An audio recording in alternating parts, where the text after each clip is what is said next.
guys, Veronica here, and welcome to my new home in New Jersey. So for anyone out there who just hasn't been following me on Instagram and is like, New Jersey, are you serious right now? Let me explain because I have a very good reason. So there's an organization called Experimental Farm Network, and I have been following what they do for at least the last year, if not longer, just very intensely. I love the citizen science projects that they have going on, and when I realized how extensive their seed catalog was in terms of landrace and diaspora and Creole crops, that really are the fundamental basis of our entire food supply and what we're going to need more of in the future, I felt really compelled and called to come learn from them and try to work with them and figure out where I fit into this mix. So I am in New Jersey working with the people that I've wanted to work with for a very long time, and I'm super stoked about that. If you're looking at what's going on here in the background, we are going to talk about that now because I have basically started a garden 3 times this year, right? Like, there's literally no reason that you guys should be following me for gardening advice at this point, according to a few of you out there, at least in my comment section, because none of my gardens have gone beyond the starting phase and into like full production phase. So this is going to be my salvaged attempt at having a garden for 2020, the year of great disasters for everyone and everything. We're just going to see how it goes. And so I was super stoked when GreenStalk Gardens contacted me and said, hey, we'd love to send you one of our GreenStalk towers and have you try it out. And if you love it, like, give us some feedback and report back. And when I put it together the other day, I was like, yeah, sweet, this will work because I have a handful of plants that I really want to see through the season, and then there's a handful of plants that I found here as well that I think would be really interesting to try in the GreenStalk, and so we're going to cover all of those bases and see what this guy's really capable of, like put it through the paces. So let's talk first off. This is the 5-tier version. You can't see all of it because, you know, you got to get that crop, but I wanted to make sure to get like some of this in the shot just to show you how tall this is. So I am 5'6". And so this is about a 5-foot planter. This is great because that means that these root sections are about a foot apiece. And the depth as far as like, I guess width is not as big as you'd want for a foot deep, but I think that there's a lot to play with here and we're gonna make it work. And again, put it through the paces. So I got this all set up. Number one question that I've been getting from you guys in setting this up and showing you it on Instagram is, what do I do in terms of soil? Like, how do you pick a good bag soil? So I go to the nursery or the farm supply store or the big box store or whatever's closest, try to find something local. If I can't find something local, try to find something that does not have any salt-based fertilizers added to that soil. This is important in potting soil, especially because salts accumulate from the water you use, from any sort of fertilizers you add, since you don't have the rest of the soil in the ground to play with. And so I try to start as minimal nutrients as possible in the bag soil that I get. A couple of, I guess, just not so much on the brand side, but on what I'm looking for. One of the things I got was this Happy Frog potting soil from Fox Farms. I've had hit and miss luck with Fox Farms, but I still include them and use them when that's the best option I have, just because I know that the majority of the ingredients in these bags is not going to be anything that's going to cause me trouble in the long run. It is not affordable, but it will help get the job done. And in this situation, as my 3rd garden this year, I want to get the job done. So when I flip over the bag, always flip over the bag when you're looking at potting soils and see what's inside, because that is going to make or break you in the garden, especially if you're doing containers. Now, if you're doing containers, you want it to say potting soil. So this does, on the front, say potting soil. And then from there I look and I say, okay, well, it has aged forest products, it has perlite, it has peat moss, there's fertilizer. Fertilizer is derived from what? Go down here, earthworm castings, bat guano, oyster shell, dolomite lime. All natural enough amendments that I am not super concerned. The other thing that I look for, which we're seeing more and more of on bag soils, which I'm happy about, although there's hit and miss lab results, but at least try to get those ducks in a row, is if there's mycorrhizal content, if there's added bacteria, any sort of inoculants, because you want to try and get those root sort of relationships going with as many microbes as possible, even if it's in a container, that's going to help support your plants. That's going to help them absorb whatever other food sources that you give them. From there, I gutted these bags. And so this was the other that I mixed in because they only had one bag of that soil left at the feed store. I'll try and hold this up. So this is another potting mix. It's a water holding potting mix, also Fox Farms. But again, flip the bag over, see what it contains, see what's in the ingredients. You'll notice that on a lot of these, the numbers as far as your NPK are really low. I want that. You want that. You don't want it to be too high. Again, salts accumulate in containers, so you don't want to have to flush your potting soil before you get something planted. Like, that doesn't make any sense. Just start really low. Again, mycorrhizal content, hit and miss if it's actually in there, but you might as well go for it. And the other thing that I added to these containers was this Espoma land and sea compost. Mixed a little bit of this in. So that's where I'm starting to get the food component in on this. I'm just now thinking about the fact that we might have some salts issues because there's a lot of sea stuff in here, but we'll see. Again, this is ectomycorrhizal and endomycorrhizal fungi, so it's in all three of the bags that I've bought to mix together.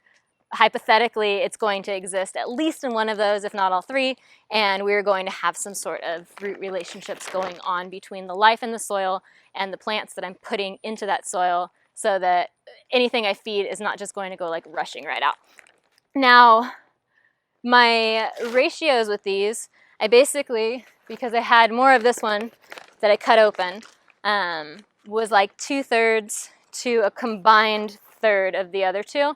And it really depends, again, on what you have access to, how you're going to do ratios. If I'm mixing in something that is a compost that is not built for containers, I don't ever go more than 1/3 of that because it will increase the density of whatever planting medium you have, and that way you don't end up with like as porous of a structure, which could be detrimental to your plants, and they could end up, just having really compacted soil. So pay attention to what you're doing. Make sure that you're using like really well aerated or formulated for potting in containers versus in the ground, because it does make a big difference. Now, you might be wondering why I gutted these bags. So I say I gutted it like a fish, right? Where you slice it down the middle and then I popped it open. I gutted these bags because they did not smell good. And so there's a certain scent, I think, that typically you would associate it with agriculture, and it's kind of like a poop smell, for lack of a better phrasing. Like, it's just, it kind of stinks. And that to me is like an early indication that whatever's in that space, in that bag, is going anaerobic. There was also some algae growing on the inside of the bag because these bags had gotten a little waterlogged in a recent rainstorm, probably somewhere between where they were shipped from and the feed store or sitting on pallets. Doesn't matter. What matters is that you recognize if the bag smells bad, you have two options. Either don't buy it and find something else, which I didn't have that option at this point, or do buy it, cut it open, let it air out, and then figure out what your sort of integrated pest management protocol is in that space. Because when you're looking at a bag that's like a cubic foot of soil that's really waterlogged, and you can see algae, chances are there might be fungus gnats and other fungi growing in there that you don't really want on your plants. So I cut it open, I let it air out some, I mixed in some bokashi to get some beneficial fungi running through the soil medium before the potentially pathogenic ones that are in there could take over. Yeah, they might outcompete some of like the expensive mycorrhizae that they add to this, but I'd rather have them outcompeting and doing their work than have things that are going to basically just parasitize my plants and kill them, because there are some special things going in here. So mixed all of that in, let it kind of air out in the sun for a while, about a day or so, and then I mixed all of that into this planter and then let it sit with some water. After I watered all of the layers, just threw the top down, then I let it sit, and it basically has now inoculated all of these layers with some level of lactobacilli and other microbes, both from the bags and from stuff I've added. So hopefully all of these pockets, all 30 of them, are ready for some important plants that I want to save and grow for the rest of the season, for however many months we have left here. Now I'm just going to show you like what we're doing here and walk you through a couple of the plants. If I seem like I'm like rapid fire right now, it's because it's starting to rain, and so we're gonna see how far we can get before everything just like melts down because it's wet. Yeah, we'll see how that works. So in this selection of things and plants here, I have above and below ground crops. I'm doing a little bit of everything because I've had a couple of people say when they're looking at this in Insta stories in the last few days, they've thought about getting one, they don't know what to plant, or they're nervous to like plant it wrong or whatever. I'm gonna plant it completely wrong. And by wrong, I mean plant it with everything that I want to plant according to what makes sense to me. You'll notice that I have a scented geranium here. It's nutmeg scented. It's very strange and I love it. Part of the reason that I got the scented geranium in addition to some rosemary and some sage and some other like really strong herbs is we have a groundhog problem here. And so while I'm not entirely sure that groundhogs won't eat scented geraniums and all of these things, I kind of feel like they might not. And so I'm trying to do again my sort of organic pest barriers here, lines of defense, and tricking them to some extent by planting things that they might nibble in the lowest pockets on this that don't smell or taste particularly good to almost anyone, unless it's like part of a dish. But you know, if a bunny comes along and nibbles it, they're gonna be like, that's not any good. There's better stuff on the ground to eat. And hopefully same with the groundhogs and they don't just climb it and knock it over, but we'll see. This is like my first time really dealing with groundhogs, so you know, if I'm totally wrong, like leave a note in the comments and I'll build a fence around this or something if it's like really that bad. But I'm hoping that the smelly plants that I have and the herbaceous plants will help to deter the groundhogs from exploring further up the tower. Then as we go up, I have, let's see, I have some, ginger and some turmeric that is rearing to go. So we're going to be testing out some root crops in this thing in addition to aerial crops like peppers, because you know I got to throw a few peppers in there. There's also some, where is it? It's in a glass. Some sweet potatoes. So jumping straight into working with the Experimental Farm Network crops. These are Rojo Blanco sweet potatoes that came as a I want to say that, yeah, it was like a tissue culture. It wasn't even seeds or slips. So these were a tissue culture from the Tuskegee Institute, and so really special sweet potatoes that we want to try and get, you know, more production out of and be able to propagate even further next year, potentially offer stuff like this. So diving in to like all of the weird side projects laying around here that have kind of gone to the wayside ever since the beginning of the year, because one of the things that Experimental Farm Network did very early on, which I found impressive, and part of the reason that I ended up coming in this direction, was they just jumped right in. Like the minute that all of the pandemic stuff started and people were having trouble finding seeds, they jumped in, they built co-op gardens. Go to coopgardens.com to add yourself to the map. I think it's really important if you have like seeds or tools or skills to share. That is a good spot for like jumping off and learning more about it. But they built co-op gardens. They put a lot of time and energy into that. And some of the various breeding projects around here have kind of piled up in the corner. So I'm going to be cleaning those up and playing with them because I think that's exciting.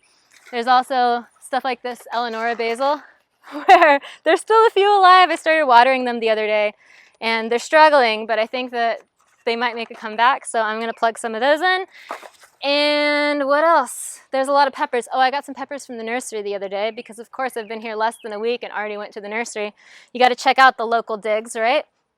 And so I got these really sad shishitos, but guess what? They're perfect for pruning. So we're gonna do a little pruning action here on these peppers and bring them back to health. If you've gone to the nursery lately and you've seen some sad looking peppers like these shishitos and wondered, should I buy those because they're 50% off? Yes, you should, and you should cut them.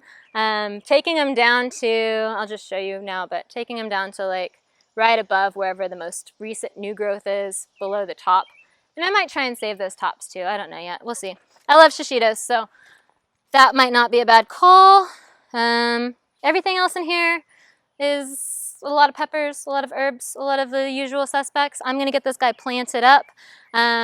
And then we're going to see how it does and how it performs with root crops, with herbs, with aerial crops. I'm going to drop some seeds in here, do a little bit of underplanting.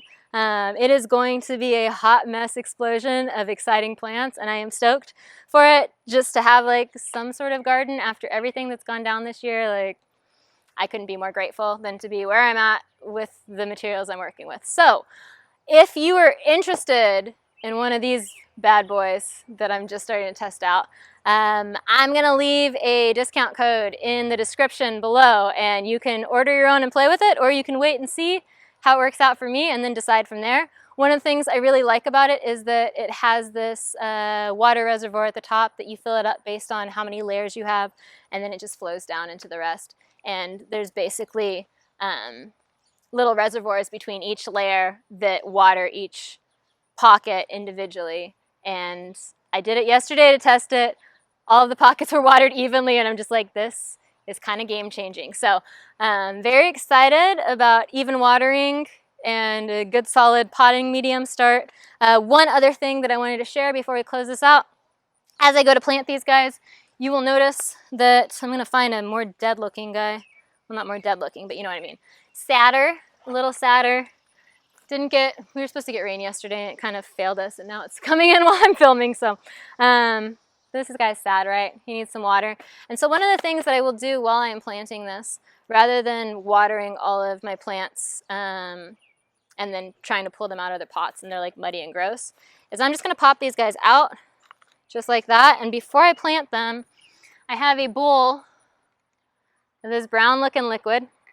So this is a mix of seaweed solution and bokashi, which is the liquid bokashi microbes that I get from my friends at SD Microbes. And it's an ounce to a gallon of each because I'm using it as a root drench. So rather than straight up watering these, because the soil in there is fairly wet and because these are fairly dry, I'm just going to dunk them for a few seconds each until I kind of see that it's wicking the liquid away, and that all of those roots are going to be basically coated with moisture, food, and fungi and bacteria, ready to go, and telling all these little roots, it's like, oh hey, it's safe to go out into the rest of the world, there's lots of food out there. So they're not going to be stuck in their whole 4-inch pot mindset for too long.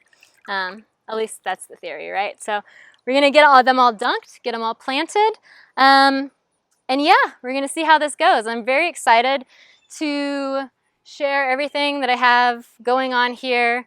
And beyond that, like, we are going back to school, you guys, and there is going to be a lot of ground to cover.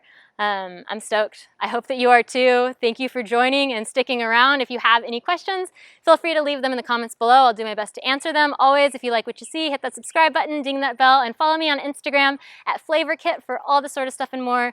Yeah, there's going to be a lot going on, and it's super, super exciting because there are a lot of brilliant minds on the East Coast really working on food and farming and social justice and land and food sovereignty, and I just am beyond excited and grateful to be a part of it. So yeah, Instagram at FlavorKit. Go ahead and follow Experimental Farm Network if you're not already. Check out what they're up to.